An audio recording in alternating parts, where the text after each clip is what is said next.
31 दिसंबर सन 2021 की तारीख थी। दुनिया नई उम्मीद और जोश के साथ नए साल का जश्न मनाने की तैयारी में लगी थी। मुंबई की रहने वाली 19 साल की जानवी कुकरेजा के लिए ये तारीख कुछ ज़्यादा ही खास थी, क्योंकि इसी दिन उनके पापा का बर्थडे था। इसके अलावा 31 दिसंबर की ही रात जानवी के कुछ बेहद क्लोज फ्रेंड्स ने रात में नए साल की पार्टी रखी थी। सब कुछ ठीक ठाक चल रहा था, मगर अचानक नए साल की पहली सुबह लगभग 5 बजे जानवी के परिवार वालों को एक फ़ोन कॉल आता है और सब कुछ बदल जाता है। पार्टी में जानवी के साथ एक दिल दहला देने वाली घटना को अंजाम दिया गया था। जानवी के साथ इस पार्टी में क्या हुआ था और जानवी के साथ हुई घटना के लिए जिम्मेदार कौन था? नमस्कार दोस्तों, मैं पवन। आज की जो सच्ची घटना है, ये कहानी मुंबई के खार इलाके में रहने वाली जानवी कुकरेजा की है। जैसा कि वीडियो की शुरुआत में हमने बताया, 31 दिसंबर को जानवी के पिता का बर्थडे था। इस मौके पर जानवी ने घर में ही एक छोटी सी पार्टी रखी थी, जिसमें जानवी के कुछ बचपन के दोस्त और उनके कुछ पड़ोसी शामिल थे। इस पार्टी में शामिल होने वाले लोगों में जानवी के दो बेहद ही खास दोस्त श्री जोग धनकर और दिया पदलकर भी शामिल थे। जानवी के घर पर ये केक कटिंग लगभग 7 बजे हो गई थी। जानवी का एक और दोस्त था यश आहूजा, जो खार में स्थित भगवती हाइट्स बिल्डिंग में रहता था। यश के अपने दोस्तों के साथ मिलकर भगवती हाइट्स बिल्डिंग में नए साल का जश्न मनाने के लिए एक पार्टी रखी थी, जिसमें जानवी कुकरेजा, श्री जोग धनकर और दिया पदलकर समेत कुल 15 दोस्त शामिल हुए थे। प्लान के मुताबिक ये पार्टी 9 बजे शुरू होनी थी और लगभग 11 बजे तक चलनी थी। इसलिए 7 बजे केक काटने के बाद जानवी अपने ही दोनों ही दोस्तों के साथ यश आहूजा की बिल्डिंग में आ जाती है। मगर यहाँ आकर पता चलता है कि कुछ कारणों से पार्टी का समय बदलकर रात के 11 बजे कर दिया गया है।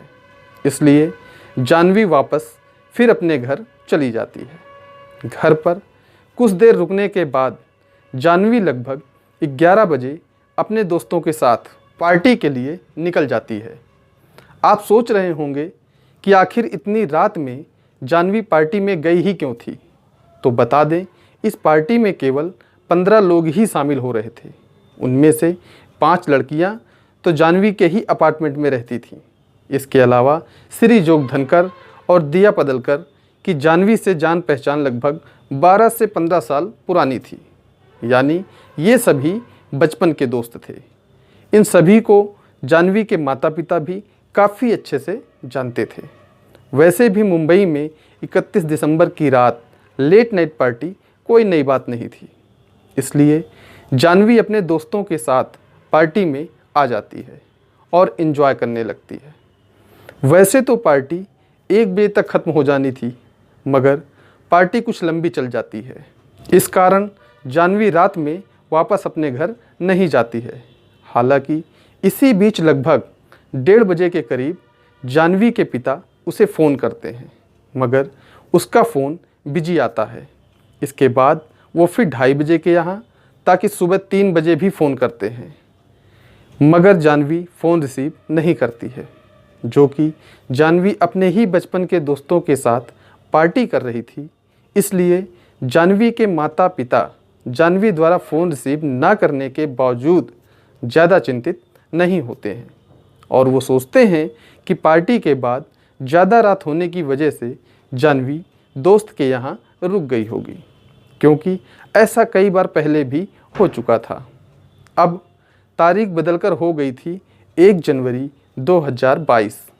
अभी सुबह के 5 ही बजे थे कि जानवी के पिता प्रकाश कुकरेजा के मोबाइल की घंटी बजती है।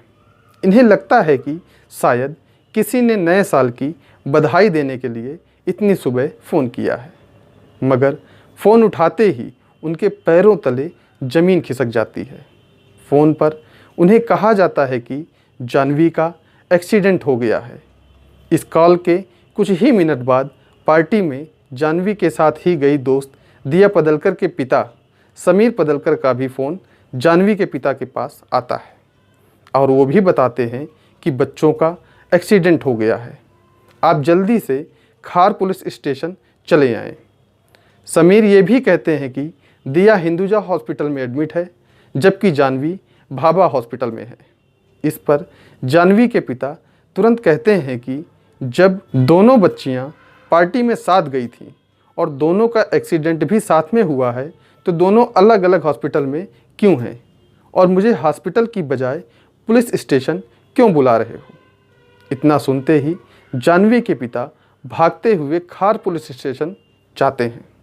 यहाँ उन्हें दिल दहला देने वाली जानकारी दी जाती है। उन्हें बताया जाता है कि आपकी बेटी जाह्नवी की डेथ वो भगवती हाइट्स बिल्डिंग के ग्राउंड फ्लोर पर मृत पाई गई है। ये वही बिल्डिंग थी जहां रात में पार्टी हुई थी। ये खबर सुनकर जाह्नवी की मां निधि प्रकाश कुकरेजा भी भागती हुई हॉस्पिटल जाती हैं जहां जाह्नवी की लाश रखी हुई थी। मौत की खबर के बाद कुछ कागजी कार्रवाई पूरी की जाती है और फिर जाह्नवी का पोस्टमार्टम किया जाता है और फिर लाश को अंतिम संस्कार के लिए परिवार को सौंप दिया जाता है। इस अंतिम संस्कार के दौरान जाह्नवी के माता पिता को एक बात बहुत ज़्यादा खटकती है कि बीती रात पार्टी में जितने भी दोस्त शामिल हुए थे वो सभी जाह्नवी के बेहद ही करीबी थे। उनमें से तो कई जाह्नवी के पड़ोसी और बचपन के दोस्त थे। इसके बावजूद जाह्नवी की मौत के बाद ना तो कोई जाह्नवी का कोई दोस्त उसके घर पर गया था और ना ही एक पड़ोसी होने के नाते ही कोई जाह्नवी के माता पिता को झूठी ही तसल्ली देने गया था। अब इन लोगों को शक होने लगता है कि जाह्नवी की मौत नेचुरल डेथ तो नहीं है बल्कि ज़रूर किसी बड़ी साजिश के तहत जाह्नवी की जान ली गई है। इधर पुलिस भी इसे एक अननेचुरल डेथ मानते हुए FIR दर्ज कर जांच शुरू कर देती है। पुलिस जांच में कई हिला देने वाले खुलासे होते हैं। पुलिस सबसे पहले पार्टी में मौजूद लोगों के बयान दर्ज करना शुरू करती है। पार्टी में यश आहूजा भी शामिल था। पुलिस पूछताछ में यश बताता है कि पार्टी भगवती हाइट्स बिल्डिंग के 8th फ्लोर की छत पर हो रही थी। पार्टी के दौरान सभी से अलग होकर श्री, दिया और जाह्नवी एक साथ कोने में बैठे हुए थे। यश के मुताबिक वहां बैठकर श्री जोग धनकर जाह्नवी को किस कर रहा था। इसी बीच दिया उठकर श्री के बगल में रखे मैट्रेस पर सो जाती है। इसके अगले ही पल श्री दिया के साथ इंटीमेट हो जाती है। श्री की इस हरकत से जाह्नवी को काफ़ी गुस्सा आ जाता है और यहीं पर श्री, दिया और जाह्नवी की कुछ कहासुनी हो जाती है। यश आहूजा के बयान के मुताबिक इसके बाद उसने देखा कि जाह्नवी किसी से फ़ोन पर बात कर रही है और रो रही है। पुलिस अब ये पता लगाने में जुट जाती है कि अगर जाह्नवी ने इतनी रात में फ़ोन कर किससे और क्यों बातें कर रही थी और क्या बात कर रही थी। जांच में पता चलता है कि इस झगड़े के बाद जाह्नवी ने 1:40 के आसपास अपनी ही एक दोस्त परलिका नैरुल्ला को फ़ोन किया था। परलिका पूछताछ में बताती है कि जाह्नवी ने उसे फ़ोन करके श्री और दिया की हरकतों के बारे में बताया था। परलिका के मुताबिक जाह्नवी को श्री की ये हरकत बिल्कुल भी अच्छी नहीं लगी थी। परलिका के दावे के अनुसार फ़ोन पर जाह्नवी ये भी कहती है कि वो दोस्त के तौर पर ना तो श्री जोग धनकर को खोना चाहती है और ना ही दिया पडलकर को। इसके बाद जाह्नवी फ़ोन काट देती है। ये आखिरी बार था जब जाह्नवी ने किसी से फ़ोन पर बात की थी। इसी के बाद 2:20 के आसपास जब पार्टी में शामिल कुछ दोस्त घर वापस जाने के लिए नीचे आते हैं तो उनकी नज़र ग्राउंड फ्लोर पर पड़ी जाह्नवी पर पड़ती है। जाह्नवी को मरा देखकर खार पुलिस को जानकारी दी जाती है। पार्टी में शामिल सभी लोगों का बयान दर्ज करने के बाद पुलिस क्राइम सीन की भी जांच पड़ताल करती है, जहां से कुछ अहम सुराग पुलिस को मिलते हैं। पुलिस को बिल्डिंग के 5वें फ्लोर की सीढ़ियों पर पीले रंग की चूड़ियां मिलती हैं, जो जानवी ने पहनी हुई थीं।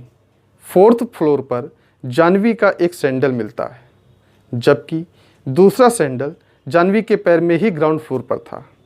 जानवी का ईयररिंग 3rd फ्लोर पर था, जबकि 2nd फ्लोर पर जानवी के हेयर बैंड्स मिलते हैं। 3rd फ्लोर पर खून के भी निशान मिलते हैं, जबकि 2nd फ्लोर की सीढ़ियों की रेलिंग पर से बाल के नमूने बरामद किए जाते हैं।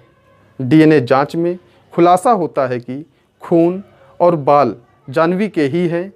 पुलिस आगे जब श्री जोग धनकर की तलाशी लेती है तो उसके पास से पार्टी वाली रात पहनी गई शर्ट भी बरामद होती है, जिस पर खून के निशान पाए जाते हैं। जांच से खुलासा हो जाता है कि श्री की शर्ट पर जानवी का ही खून था। कुछ दिनों बाद जानवी की पोस्टमार्टम रिपोर्ट भी आ जाती है, जिसमें खुलासा होता है कि जानवी के शरीर पर पूरे 48 गहरे जख्म के निशान हैं। उसकी खोपड़ी की हड्डी तक टूटी हुई थी। पोस्टमार्टम रिपोर्ट के मुताबिक उसके सर को काफ़ी ज़ोर से रेलिंग पर मारा गया था। जानवी के शरीर की कोई दूसरी हड्डियां भी टूटी पाई गई थीं। दोस्तों के बयान और जुटाए गए सबूत के आधार पर पुलिस इस पूरे मामले में श्री जोग धनकर और दिया पदलकर पर जानवी कुकरेजा की हत्या का मामला दर्ज करते हुए जांच आगे बढ़ाती है। कुछ और सबूत जुटा लेने के बाद इन दोनों को गिरफ्तार भी कर लिया जाता है, क्योंकि ये केस काफ़ी सुर्खियां बटोर चुका था। इसलिए पुलिस तेज़ी से जांच करते हुए अप्रैल महीने में ही 600 पन्नों की चार्जशीट भी फाइल कर देती है।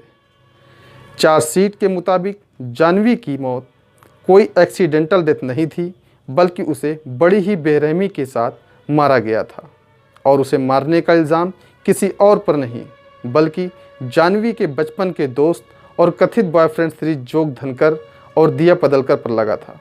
हत्या की वजह और भी ज़्यादा चौंकाने वाली थी। पुलिस ने इन्वेस्टिगेशन के दौरान पार्टी में शामिल बाकी सभी लोगों का बयान दर्ज किया और सबूत इकट्ठा किए। इनके आधार पर पुलिस ने दावा किया कि श्री जोग धनकर और दिया पदलकर ने पहले जानवी को बड़ी बेरहमी से मारा और फिर 2nd फ्लोर से ही उसे धक्का दे दिया।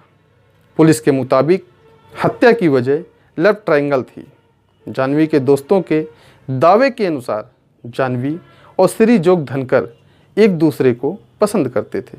दूसरी तरफ दिया पदलकर भी जानवी की बेस्ट फ्रेंड थी, लेकिन जानवी के पीठ पीछे श्री ने दिया के साथ भी दिल लगी शुरू कर दी थी। इसलिए पार्टी के दौरान पहले तो श्री जानवी को किस करता है और बाद में अगले ही पल दिया के साथ अतरंग हरकतें करने लगता है। ये बात जानवी को अच्छी नहीं लगती है और इसी बात को लेकर इन तीनों में काफ़ी झगड़ा होता है। ये झगड़ा 8th फ्लोर से शुरू होता है, जो नीचे आते आते हाथापाई में बदल जाता है।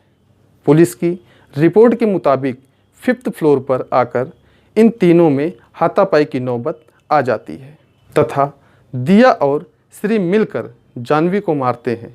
इस दौरान जानवी भी अपने बचाव में इन दोनों पर वार करती है।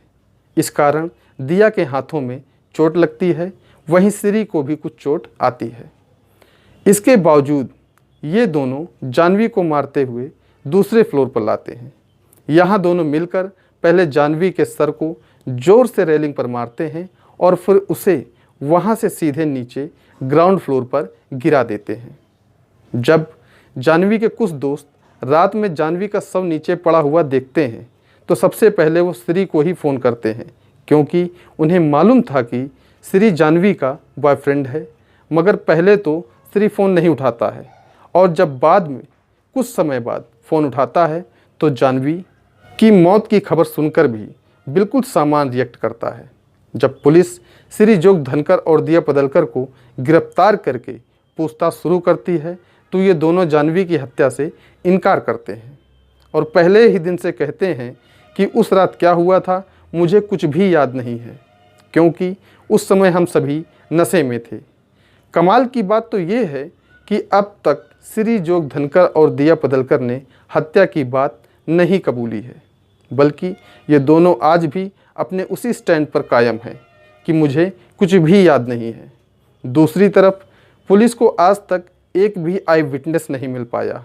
मतलब पार्टी में 15 लोग थे, लेकिन किसी ने इन्हें जानवी को मारते हुए या नीचे गिराते नहीं देखा। हालांकि कुछ लोगों ने इन तीनों को आपस में झगड़ते हुए जरूर देखा था। इन गवाहों के अलावा पुलिस के पास फोरेंसिक और कुछ एविडेंस है, जिसके आधार पर पुलिस दावा करती है ये जानवी कुकरेजा की हत्या श्री जोग धनकर और दिया पदलकर ने मिलकर की है। अभी तक किसी भी आरोपी का गुनाह कोर्ट में साबित नहीं हो सका है और मामले की सुनवाई अभी चल रही है। 2022 के जुलाई महीने में इस केस के मुख्य आरोपी श्री जोग धनकर और दिया पदलकर ने अदालत में बेल की अर्जी दाखिल की थी, मगर अदालत ने बेल देने से इनकार कर दिया था। इस कारण ये दोनों अभी जेल में हैं। बेल अब तक की जो कहानी हमने बताई है वो पार्टी में मौजूद दोस्तों द्वारा पुलिस को दिए गए बयान पर आधारित है। अब हम आपको इस कहानी का दूसरा पक्ष यानी वो पक्ष भी बताते हैं जो पीड़िता जानवी कुकरेजा की मां ने मीडिया को बताया था। एक तरफ जानवी के दोस्त और पुलिस दावा करती है कि जानवी और श्री एक दूसरे को प्यार करते थे, जबकि जानवी की मां का कहना है कि ये दोनों दोस्त जरूर थे, मगर इन दोनों में प्यार जैसी कोई बात नहीं थी और ना ही ये दोनों रिलेशनशिप में थे। जानवी की मां का दावा है कि जानवी की हत्या जरूर किसी दूसरी वजह से की गई है और उसी वजह को छुपाने के लिए दोनों आरोपी उस रात की घटना के बारे में सब कुछ भूलने का नाटक कर रहे हैं। दोस्तों, ये कहानी सुनाने का उद्देश्य किसी के मन को ठेस पहुंचाना नहीं है, बल्कि आपको जागरूक करना है। आप जहां भी रहें सतर्क रहें और स्वस्थ रहें। मिलते हैं फिर किसी नई वीडियो में नई कहानी के साथ। हमारे वीडियो में आपका कीमती समय देने के लिए धन्यवाद। जय हिंद, जय भारत।